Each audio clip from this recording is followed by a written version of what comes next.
যে যুবকের আকাঙ্ক্ষা তীব্র, যদি সে বিবাহ না করে তাহলে সে জিনায় নিমজ্জিত হওয়ার ইয়াকিন, যে আমি যদি এখন বিবাহ না করি তাহলে আমি অশ্লীল কোনো কাজে, ফাহিশা কোনো কাজে লিপ্ত হয়ে যাওয়ার আশঙ্কা না, ইয়াকিন আমি লিপ্ত হয়েই যাব।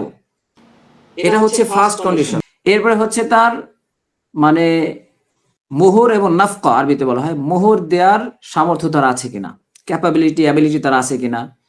আবার বিবাহের পরবর্তীতে তার ফিনান্সিয়াল যে একটা দায়িত্ব, রেসপন্সিবিলিটি তার উপর আসে, সেটা সে আদায় করতে পারবে কিনা। তৃতীয় কন্ডিশন হচ্ছে, এটা আমাদের জন্য খুবই শিক্ষণীয়, এই জন্য আমি আলোচনা করছি এটা, যে মেয়েটাকে সে বিবাহ করে আনবে সে মেয়ের উপরে জুলুম হবে না।